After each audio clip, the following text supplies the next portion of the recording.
that love them or caregivers.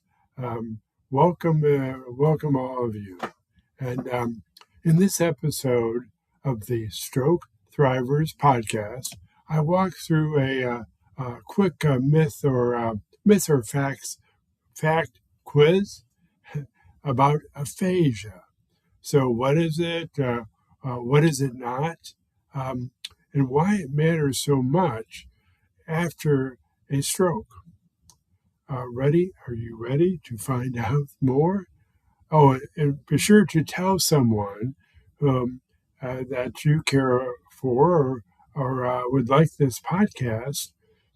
And just tell them it's right here, either on my YouTube channel or on Facebook Live. And now stay tuned after we cover a few announcements. First, this show used to be called Stroke Folk Show. Good name, good season, but over time, I knew I wanted something stronger.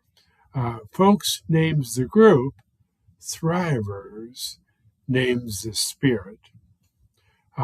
It says you are still here. It says you are still growing.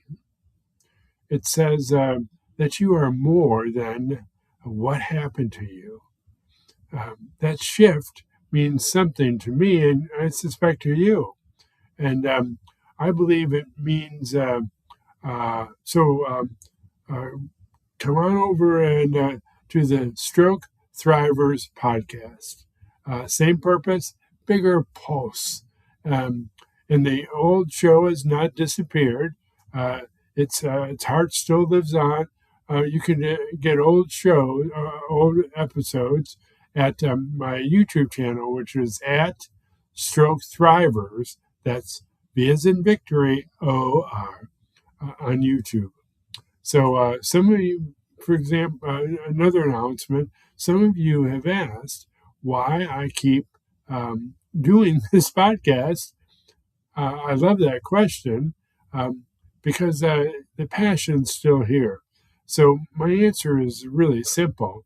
I can think of many reasons I do it, but there's three that I do it to mention to you. First, it keeps me sharp. And so practice matters, and I keep getting better with speaking. And way back when, soon after the strokes happened, I couldn't speak. And it's helps me to practice it every opportunity I get. So second, I love to learn. I always have. Um, when I come across an idea that wakes me up, I want to share it. So, and the third reason, this is where I say some of the things that are in my heart or on my mind. That's it. No big secret. I'm amazed and grateful that we're alive in this era of the internet, and a lot of what I do is free. Costs me nothing except for my time. Costs you nothing except your time, and it's wonderful. So if you're looking for help beyond the podcast, I currently have 2 books available. More are coming, but the first is way back when in November 2024. Seems like it was yesterday. I published my first book, Stroke Survivors First Aid Kit. And if you want to find out more about it, you can type in your browser tinyurl.com/stroke hyphen book, and that'll give you to that. And books will give you to all my items. So the second book is the Word Search for Stroke Recovery Book, Volume 1, and I made this the most easy. It's not easy. It wasn't easy when I was first starting out after the strokes, and it may not be for you. and that is why I specifically did this. Volume 2 will be a little bit harder, and then Volume 3 will be harder too, again. And if you like them and want some more, I will make them more. So, anyways, the next reason, the next announcement is way back when I used to think of myself as a stroke survivor. And when I was putting this first together, I used the word stroke survivor. It was easy. And but over the last 2 years more, I've realized that there's more. Surviving just keeps us steady, but thriving, it means more. And I commissioned people to have at least 12 or 13 designs so far, and more is coming. But for example, after a stroke, click, you're still standing. Click, you're still thriving. And most of them say along the line of Thrivors, stroke thrivers, but I play a little bit on my words about thrive or thriver. So check them out if you want to learn more. You can go to on your browser. You can type tinyurl.com/stroke-designs. All right, and it's great when you get it like a T-shirt or sweatshirt or hat. That's what has this design in them. Then when you're out in public and people notice it, it catches them a little bit off guard. They say, "Huh, that's cute," or "That's innovative." Tell me more, and you can tell them about you're still going and growing, and you will be like that till the day you die. And 2, you can talk about stroke prevention. And BFAST is a great acronym to tell them about. Well, all right. And before we move on to today's subject, let me leave you with one strong reminder from an early session, like 6 or 8 or 10 weeks ago. Lasting change happens when your words, your body and brain, and your actions line up, and then you do it again and again and again. This repeated practice is where the rewiring begins. That's change occurs. So, all right, here's what we're talking about today.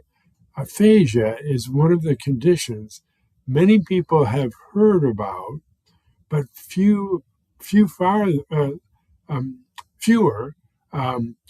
truly understand it, or some know about a stroke, but they've never heard of the word aphasia.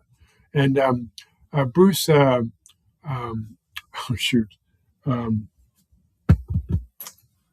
he's an actor. I can't believe this. Anyways, he has a progressive PPA, and he's losing it as he gets more in dementia, and that's why over the last 2 years, many more people have heard the word aphasia, but they don't understand much about it. So in this episode, I will slow it down and talk about aphasia in plain, and we're going to do it in 5 questions. And these are myth or truth, or myth or fact format to understand about aphasia. So number 1, is aphasia a loss of intelligence? What do you think? What do you feel? No, aphasia does not mean the person has lost intelligence. A person with aphasia may still know exactly what they want to say, believe me, but they have trouble finding the words, putting a sentence together, or reading, writing, or understanding language in the moment. That gap can be frustrating. I can tell you, speaking firsthand, for the person living with it, and it's confusing and it's frustrating for the people around them. That's my wife, but it's what we have to deal with. And please, learn more about aphasia, and you can help others with aphasia. Um,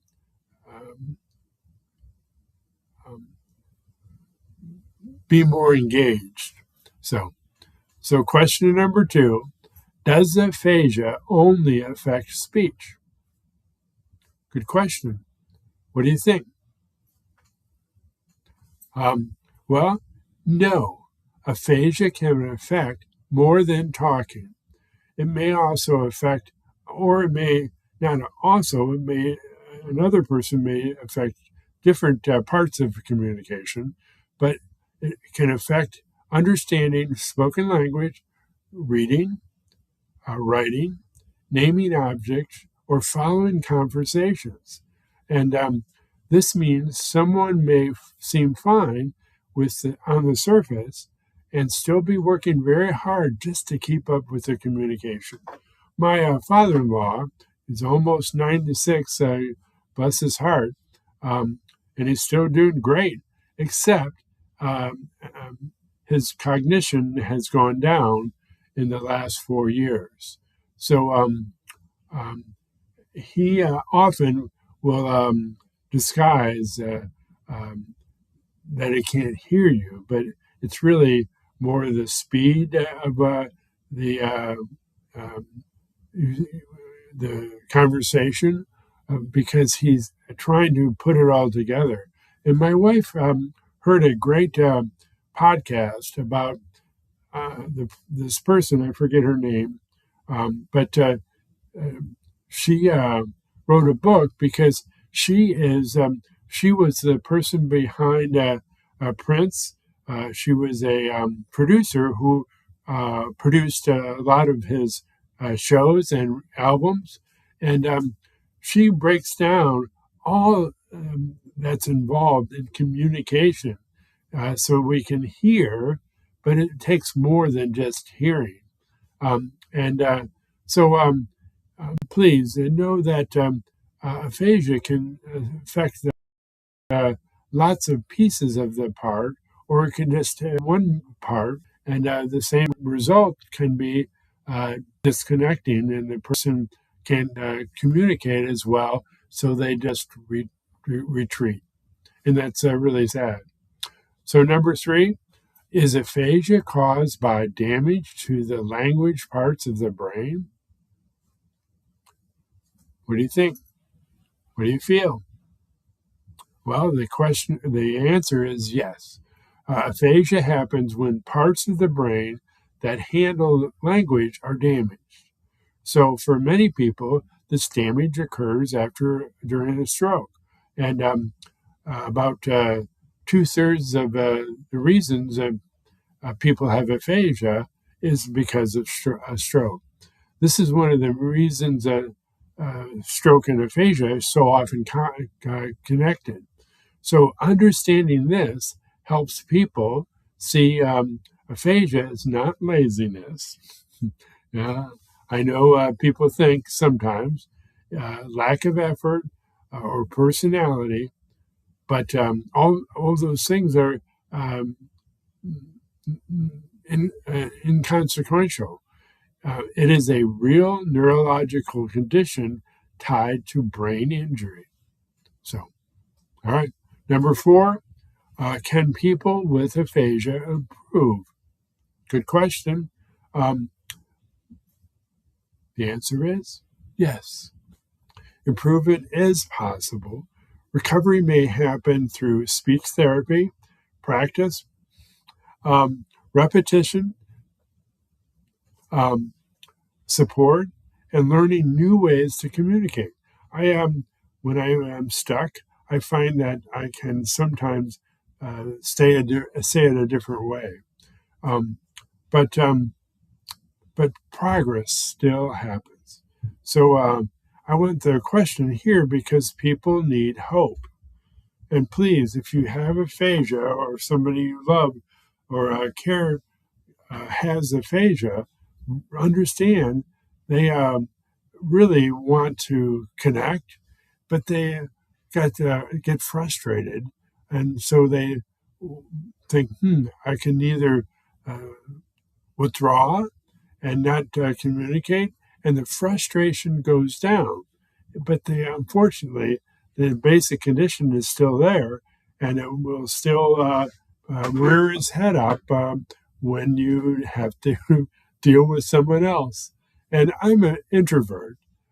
So, in fact, when the COVID went on, I loved it because I, I have a dog and we would walk for hours. So, but we didn't really interact with others, and that was okay for me. But for most of the people that deal with aphasia, um, uh, you need to push through and continue to uh, communicate in whatever way you can. So, so believe me, stroke thrivers, their loved ones and caregivers uh, can be discouraged, but this is a reminder that improvement is possible, but you have to get in there and try it. Way back when, the first year when I was an outpatient stroke recovery, one of the people was a stroke, was a speech pathologist or the speech therapy um, person. And she told me when she was discharging or graduating me from her program, she said, you just have to go out in public and practice um, more and more. And I didn't really understand what she meant until like 11 years later, about 4 years ago, I realized, oh, so I started posting. I went live with my um, what I could uh, deal with, and I still do that.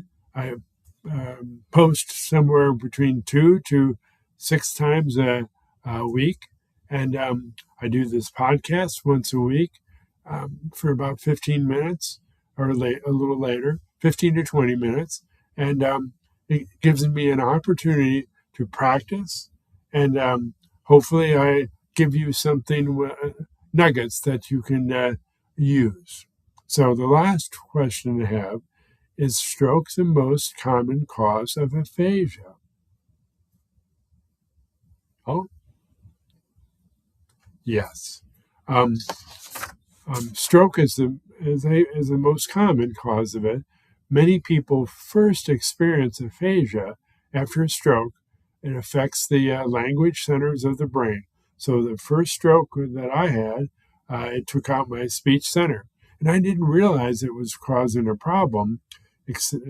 Through the day, um, I didn't interact with others too much until um,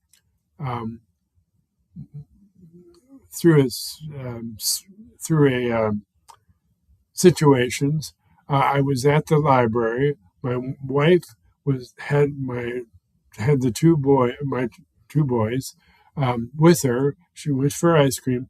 Then she thought she was going to see me when she went home, but she got home before I did, and then she called me on her cell phone, um, and then she asked me a simple question. She said, "Where are you?" But I couldn't answer her.